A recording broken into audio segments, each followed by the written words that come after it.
porque este negocio se entiende desde la razón, pero se construye desde la emoción. Es de que de nada le sirve a usted toda la técnica si no la aplica. Y la fuerza que une la teoría a la práctica se llama emoción. Esa es la fuerza que hace que usted supere sus miedos, que hace que usted dimensione lo afortunado que es por estar en esta alternativa económica, hace que se enfrente a sus fantasmas, o bien a su pereza, o a su inconsistencia, y empieza a hacer aquello que inclusive antes nunca hubiera pensado que fuese posible. Como por ejemplo, hoy yo con ustedes hablando, cuando antes yo no pensaba que podía.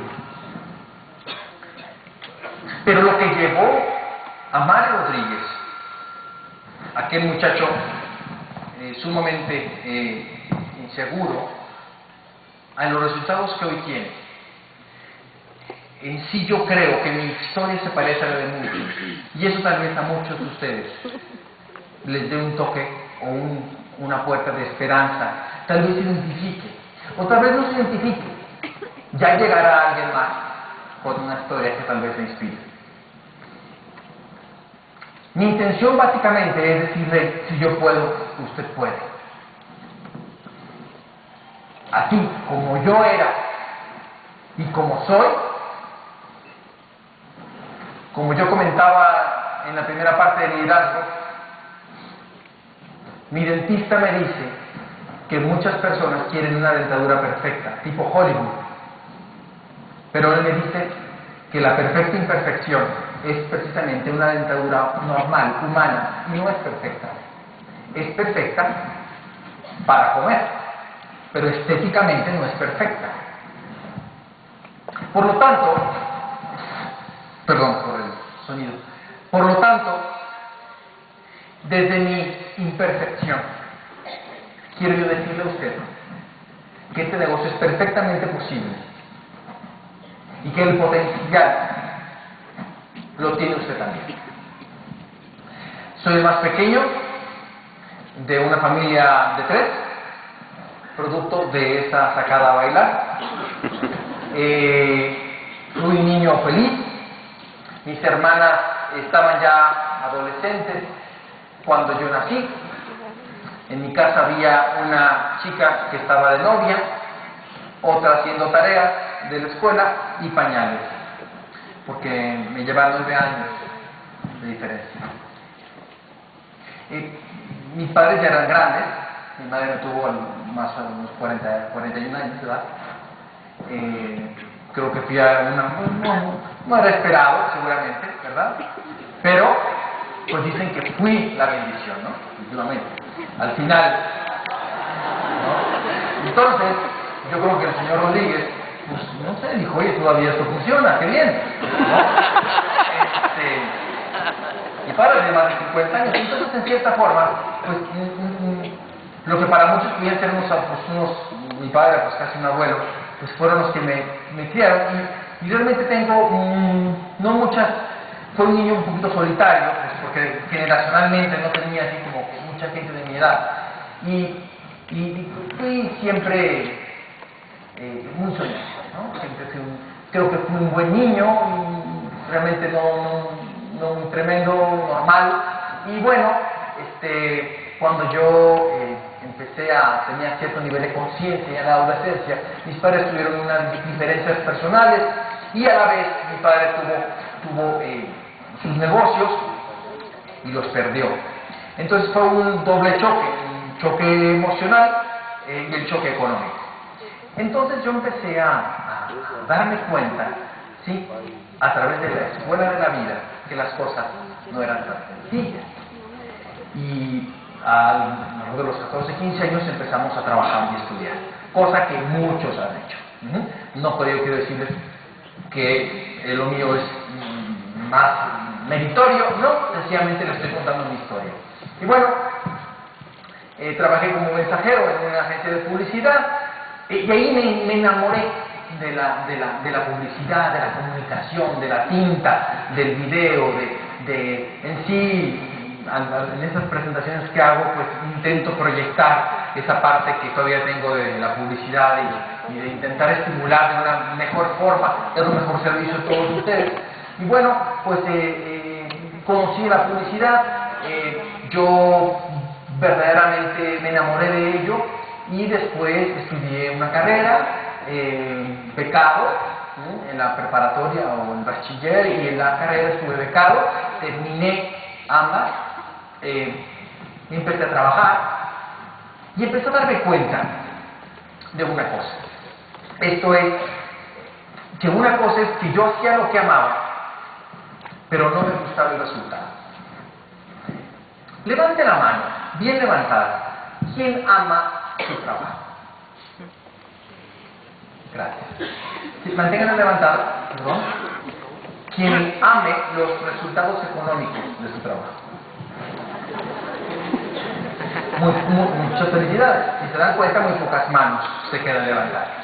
Bueno, esa era mi historia. Yo amaba lo que hacía, pero no me gustaba lo que ganaba con lo que hacía. Tenía un título nobiliario, tenía yo un nivel, o sea, yo era de esos empleados que todos quisiéramos tener, de gallo a grillo. ¿Los conocen? ¿No? Que desde tempranito hasta en la noche. De gallo a grillo. Yo vivía en un periódico. Adoraba eso. Y me sentía importante. Tenía un título nobiliario con 2 niveles, 2 pisos en la tarjeta de presentación. Tenía un estacionamiento con mis iniciales. Pero a la hora de pagar en el supermercado o en la tienda departamental, no pagaba con título nobiliario, pagaba con dinero. Y ese dinero no alcanzaba. También empecé a darme cuenta que para el estilo de vida que yo quería, no me era suficiente un empleo. ¿Alguien se entiende el significado? Siempre lo digo y lo comento en las orientaciones empresariales, me gusta mucho ese ejemplo, pero cuando yo un domingo fui a ver un fraccionamiento de casas, ¿cómo se llama aquí?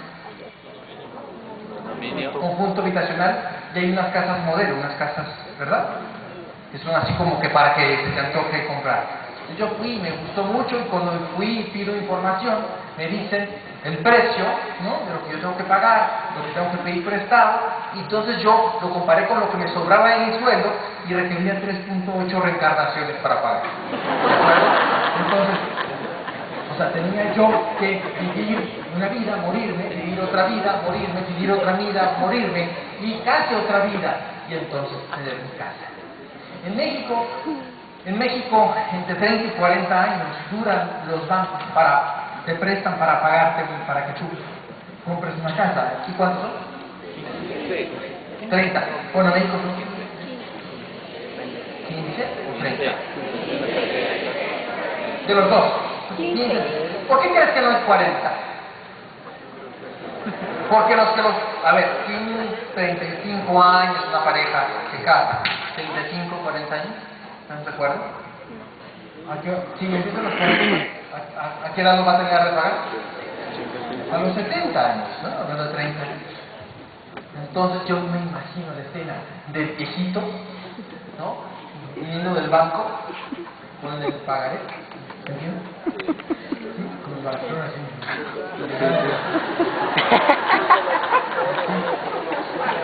El sol era así. Ya tenemos nuestro patrimonio.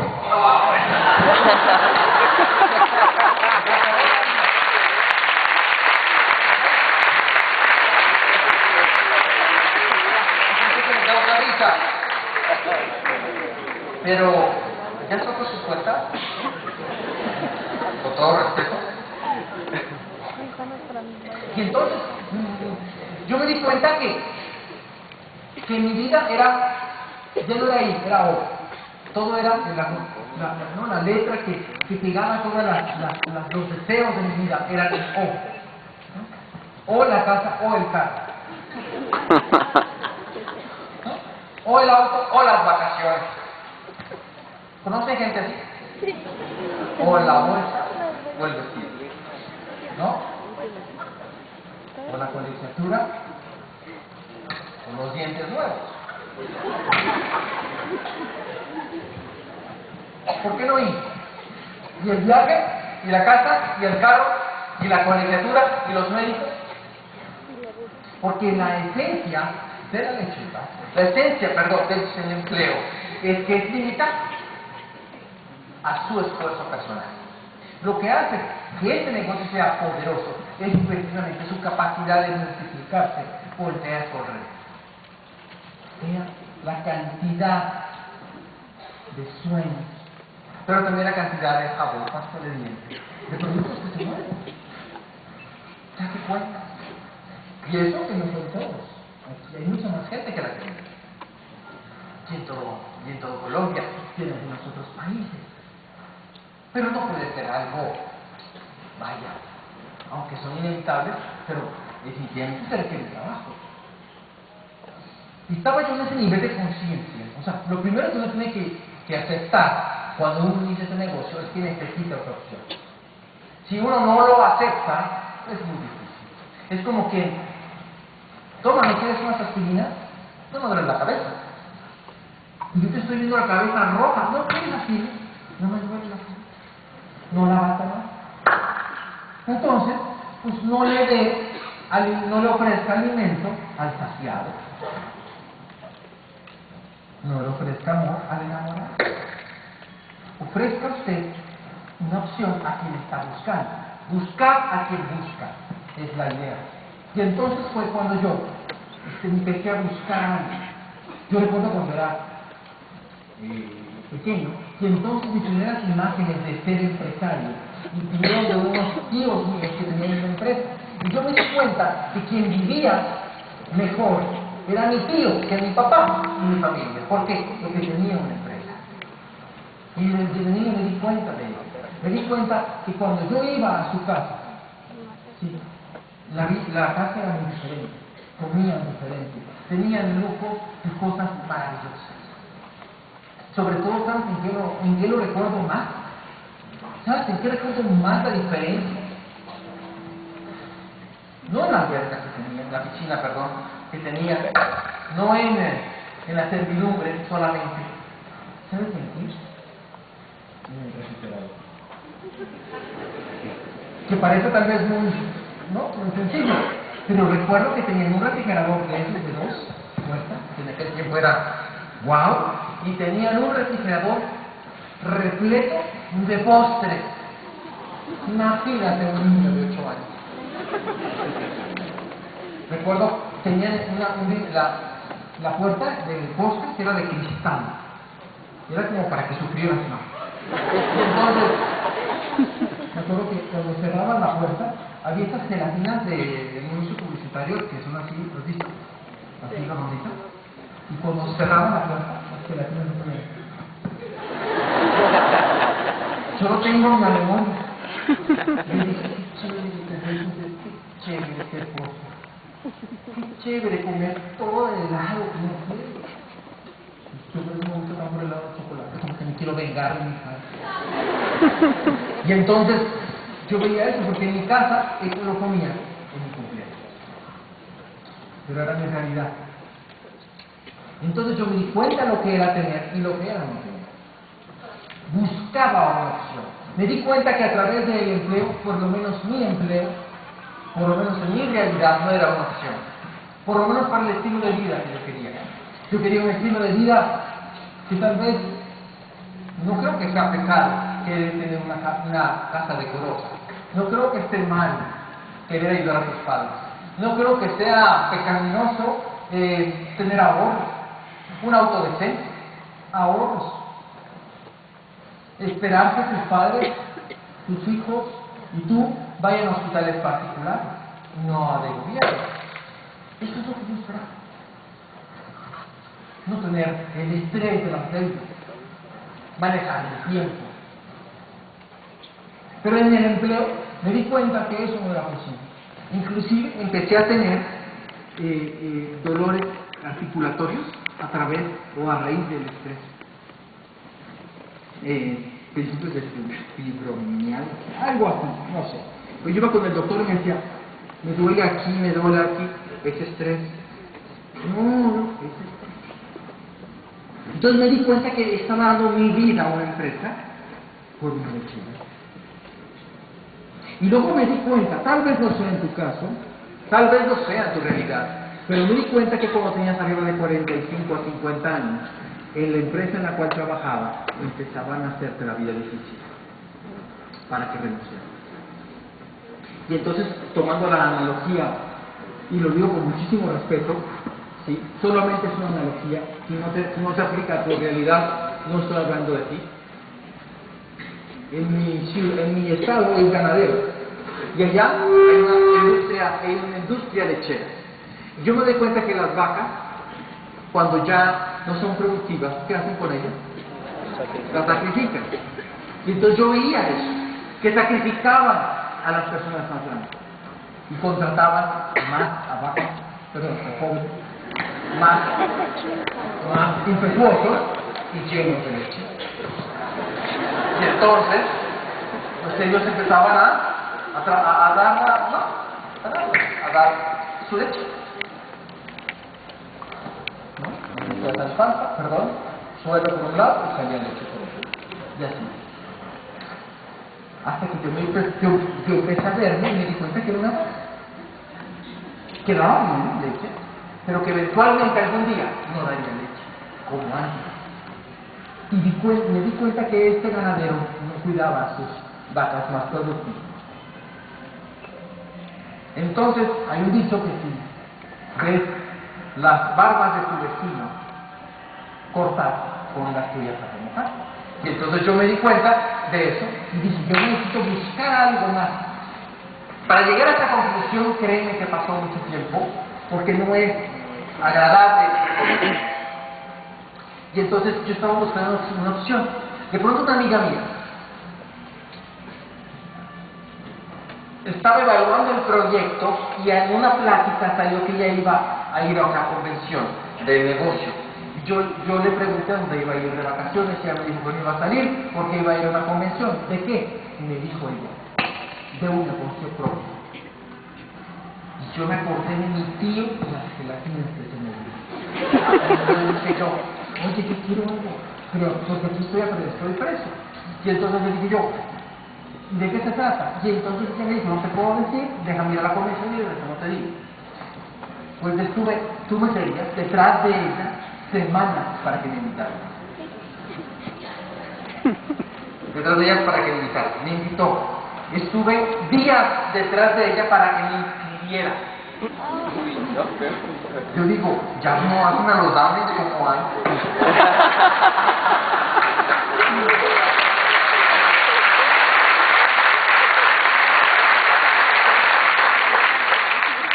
¿Cómo está uno? ¿Y qué les pasó por aquí? ¿A dónde te llevo? ¿No? ¿No es así? ¿No estamos así? Como un perrito, ¿verdad? ¿No? Y el prospecto. Déjame pensar. Piénsalo, te doy eso, sí, dígale lo que tú quieras. Te pongo la cremita, abre los dientes. ¿Qué nos falta? Querencia, ganas. Yo no tenía alternativa.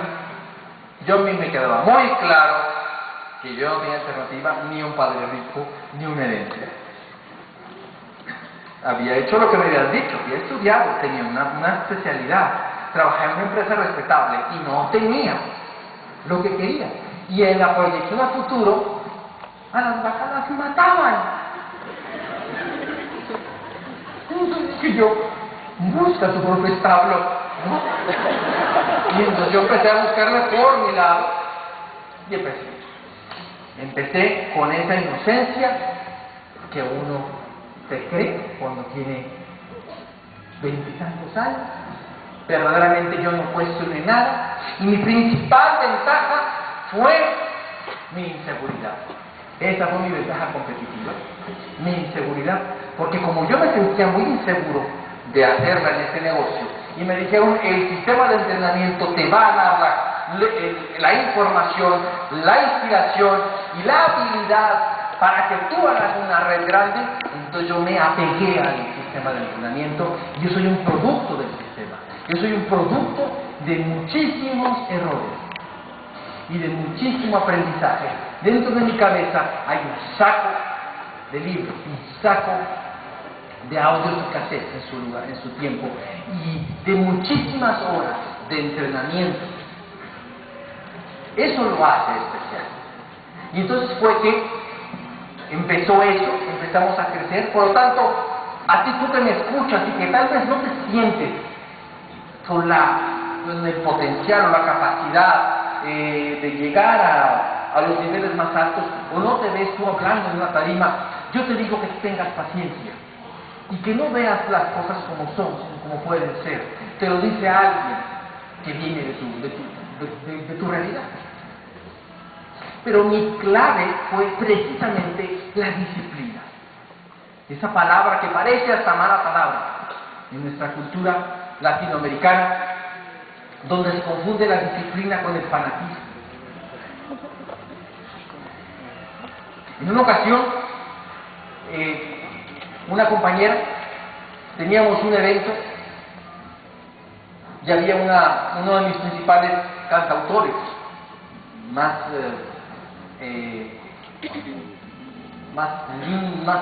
rico, los que más me gustan, es Joan Manuel Serrat, el cantautor catalán.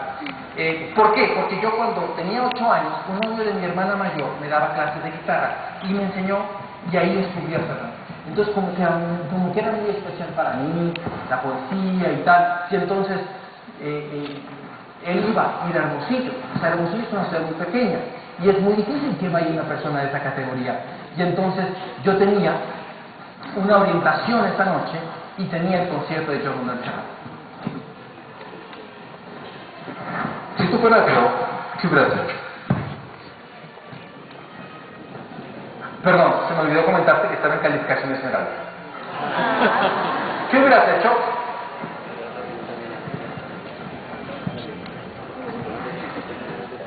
Sí, fui a la orientación.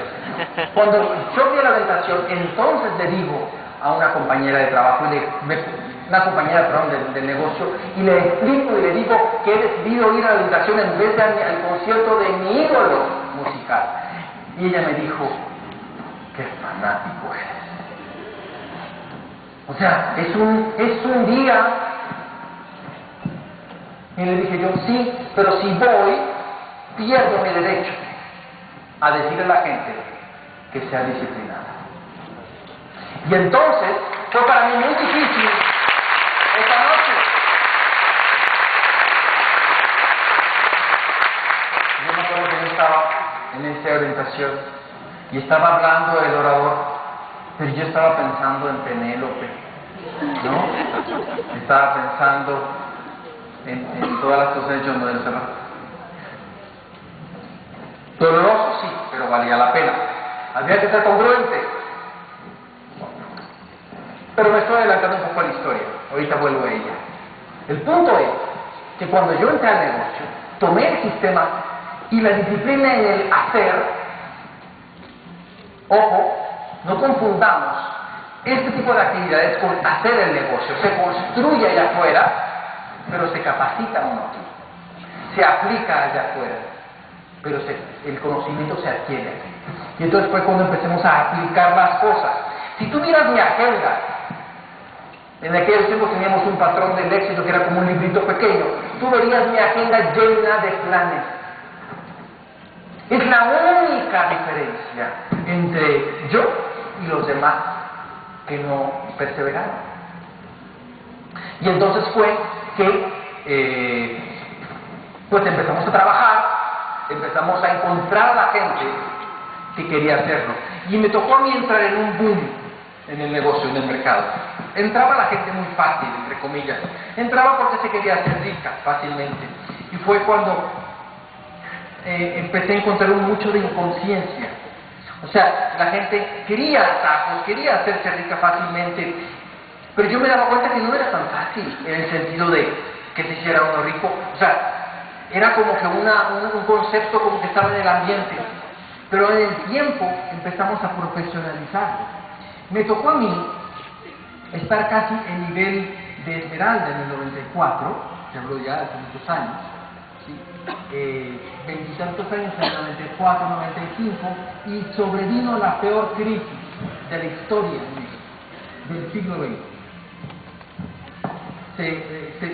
Fue un acabose, un efecto tequila, fue una cosa horrible y se perdieron la mayoría de los empleos. Y yo tenía 2 meses que había renunciado a mi trabajo. ¿Por qué renuncié?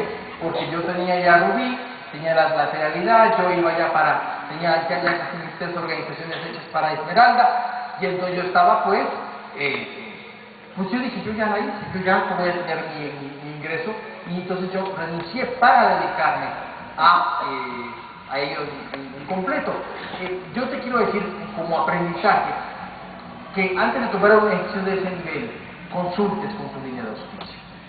¿Sí? Porque yo no consulté, yo nomás lo hice. Yo nomás avisé que había renunciado. ¿Sí?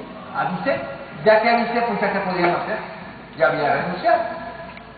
Renuncié porque estaba teniendo mucha presión en mi trabajo, porque muchos compañeros míos empezaron por envidia a atacarme. ¿Sí? Muchos compañeros decían que yo promovía la libre empresa.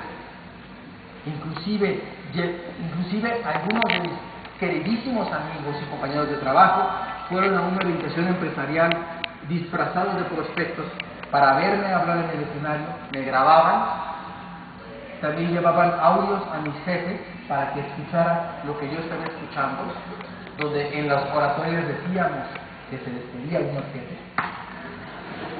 Tenía esos maravillosos amigos y compañeros, y entonces me dolía muchísimo esa situación porque yo nada les hacía a ellos, salvo que yo quería ser libre. Y entonces yo decidí dejar la empresa, me dolió muchísimo porque yo amaba muchísimo la prensa y mi mundo pero yo decidí pues, dar el siguiente paso. Fueron momentos muy duros, y aquí quiero ser muy enfático sobre otro aprendizaje, y esto es que en el pasado el negocio de Amway se construía sin balance. Esto es, con solamente capacitación. Y no se daba énfasis, ni se promovía el producto. ¿Sí? Yo recibía entrenamientos que me decían, usted autoconsuma, y ya, no hay problema, usted compre, si quiere que esté abajo de la cama, no importa. Lo importante es que usted esté conectado, ¿no? Y esa situación realmente, ¿qué sobrevino? Cuando vino la crisis, teníamos redes de muchísimas personas que compraban en el supermercado. O sea, el dinero se movía, pero fuera de la red. Por lo tanto, teníamos, mucha gente, pero la gente no se facturaba, ¿no? Cuando sobrevino la crisis, la gente no tenía para autocomprarse, y entonces se colapsó la red y se cayó. Se cayó porque fue mal construida. ¿Recuerdan el balance de la red? Estaba mal construida, como una casa construida o cimentada en arena. Sobrevino la tempestad y se cayó. Y en esos momentos el carácter salió a la luz y la raíz se quedó ahí. Momentos muy duros. Seminarios como estos, de este nivel, nos fuimos de este nivel a 14 personas en una orientación de 2 años. 14 socios. A veces iban invitados, ¿no? Recuerdo una ocasión que yo estaba dando el plan. Nosotros seguimos dando el plan invitado. Entonces yo le decía, había un invitado, yo a veces le decía a los socios que se quitaran la corbata para que hicieran de invitados también. Oye, qué interesante lo que tú dices. Y entonces estaba yo dando el plan, ¿no? Y había un invitado. Este eres tú, que invita, cuando se levanta y se va al baño, el invitado. ¿Y qué pasó? Pues se detuvo el Open, la presentación. Muy querido. ¿Es tu invitado? Sí. ¿Y es que se dedica? Y le regresó, como yo les iba diciendo, si te invitas a hacer. Le llegó el otro, ¿qué me perdí? No te perdiste nada. contó un chiste. ¿Te ríes? Sí, pero en ese momento no me daba risa. Pero ¿sabes una cosa? Hoy te lo digo en perspectiva. Los peores momentos fueron los mejores, porque ahí nos esforzamos y aprendimos a hacer.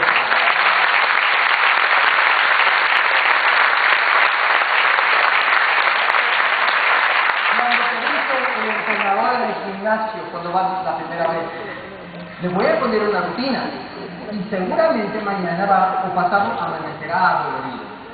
Eso es una información en letras. Una cosa es eso y otra cosa es vivirla, ¿sí o no?